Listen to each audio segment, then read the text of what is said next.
years. I will leave this up for just a moment and introduce Jack Dennis to you. So we are so fortunate to have him here. He is the founder of SOSP. He, along with someone from SIGCOM, were the ones who had the idea to found the conference that we are gathered for today. He is, a key figure in so many things, from Multics to capability systems to just the establishment of kind of systems hacking culture that we all enjoy. He is an emeritus professor at MIT. Please join me in welcoming Jack Dennis.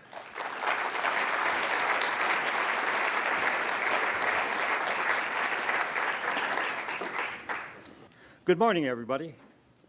So I came to MIT as a freshman. Anyone know what year? 1949. Okay, so 1949 was an auspicious year because that was the year that the first stored program computers went into operation in Manchester and Cambridge, England. Okay. My history at MIT spans the history of stored program computers from 1949 to the present day. So when I came to MIT, one of my first contact with computing was that before I even took a class at MIT, I saw this relay machine constructed by David Crocker to solve tic-tac-toe. So that impressed me.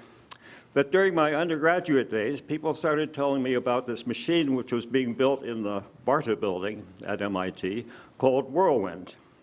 Okay? And this first slide is what Whirlwind looked like in Whirlwind Control Room, looked like in 1951. Now, behind the wall to the left is actually a room containing the computer. About a room that was about 25 feet by 25 feet and contained panels with about 4,000 vacuum tubes.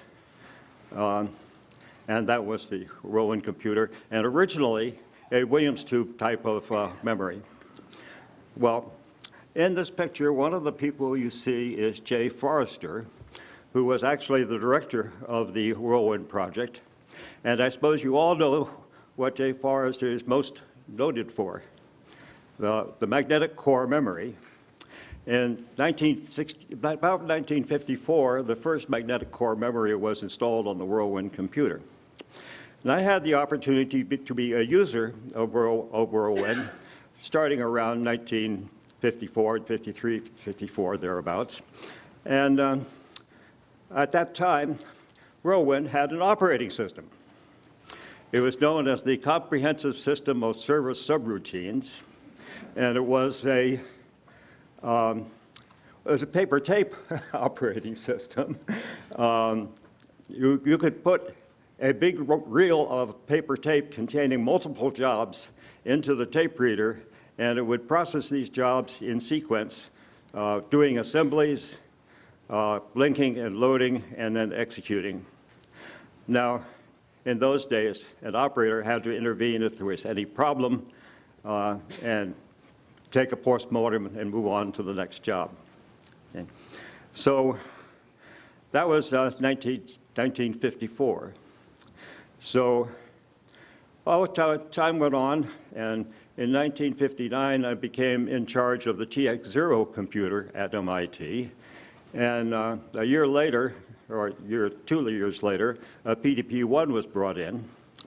And in 1960, there was interest at MIT in what form of computing facility should be used to support the computing needs on campus, which were quite varied and distributed over all the departments of the institute. So the administration established a high-powered committee to answer the question of what the form of future computing should be at MIT. And the Long-Range Computer Study Group was formed in 1960, and it came out with a report that recommended that MIT acquire a large-scale time-shared computer system. So time-sharing became a subject of great interest due to the instigation of John McCarthy in around 1960, because he wanted a very large memory that he could have quick access to do his advice taker for artificial intelligence. Okay, so John McCarthy instigated the formation of this committee, and it produced a report in April of 1961 recommending that MIT acquire a large time-shared computer. Well, through a series of events, that led to the formation of Project MAC in 1963. And so Project MAC has been, was part of my life from 1963 to 67 and led to a lot of interesting research. Well, I want to talk about what the landscape of operating systems looked like in those days. Well, there are a bunch of systems that came into existence. Okay, I mentioned the MIT Whirlwind Comprehensive System. An interesting system was the Honeywell 800, which was actually a multi-programming system, 8-way multi-programming, 1960. There was the Manchester Atlas machine, which introduced a paged virtual memory, 1962. Earlier than that, the Rice Institute computer, with ideas from John Iliff from England, introduced the idea of code words. Code words were a way of describing a unit of memory which could represent some kind of data object, maybe a piece of code or an array or other kind of data object. And that led to the idea of the descriptor, the segment descriptor, which was part of the B5000 Burroughs machine. The Burroughs machine, Burroughs 5000 series machines, is an underappreciated development in the history of operating systems, because the Burroughs B5000 had all of these facilities. It was a multi-processor system, it was a multi-user system, it had virtual memory, it had a very powerful operating system. There are other multi-user systems experimental in the time. MIT CTSS, Illinois Plato at Berkeley, UCLA, and Bolt, Brannick, and Newman. And of course, Project MAC got started in 1963.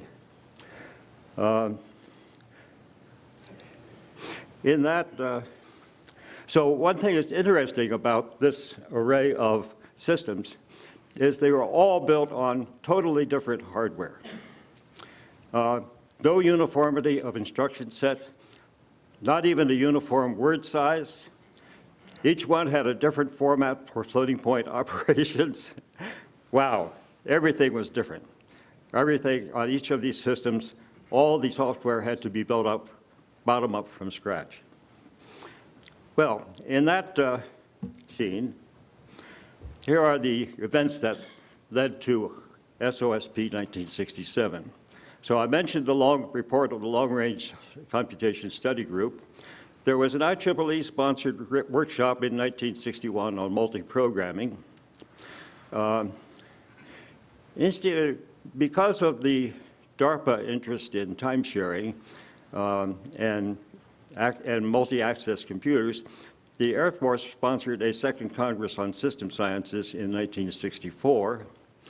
In 1965, at the AFIP's Fall Computer Conference, there were sessions on multics. That was one of the earliest times large computer systems were discussed in the computer conferences. In 1965, there was a conference held in Teddington, England at the National Physics Laboratory, Symposium on Multi-Access Computers. Many of us from MIT attended. And also, a number of people from English universities and research institutions were there, of course. And one of the notable members of participants in that meeting was Edsger Dijkstra. So that was the meeting at which I first met Edsger Dijkstra and observed his style of presenting information to an audience. He was always an advocate of thinking about what your program was doing as you were writing it and being aware of, he was the advocate of a program correctness by construction. If you did that following Edsger Dijkstra's principles, you would never have to debug a program because it would always be correct. Okay, so sick time has been mentioned. I was interested to note that the sick time was founded in 1965. I was wondering about that. But in 1966, there was a sick time workshop on communication implications of multi-access computing. This was organized by Richard Mills and held at a motel in Manchester, New Hampshire. And at that time, at that meeting, was the plan for an operating system symposium was hatched. And that's what led to SOSP 1967 in Gatlinburg, Tennessee. Now, I might note, why Gatlinburg? Of all places in the world, why Gatlinburg? Well, you already have heard of the interest of that people have in that SOSP conferences are held in out-of-the-way places to get away from the distractions of the city and so on. And I was aware of that because I had attended several conferences in out-of-the-way places and really enjoyed being apart from it. But why Gatlinburg? Well, it turns out that my mother was very fond of the Smoky Mountains. And when I was a 14-year-old boy, I had visited Tennessee and spent 2 weeks with my uncle in Knoxville on his farm. And during that time, I had the opportunity to visit the Smoky Mountains and help with projects for the Appalachian Trail community, including building an outhouse. But anyhow, I loved the environment, and so that is why SOSP 67 was held in Gatlinburg. Thank you.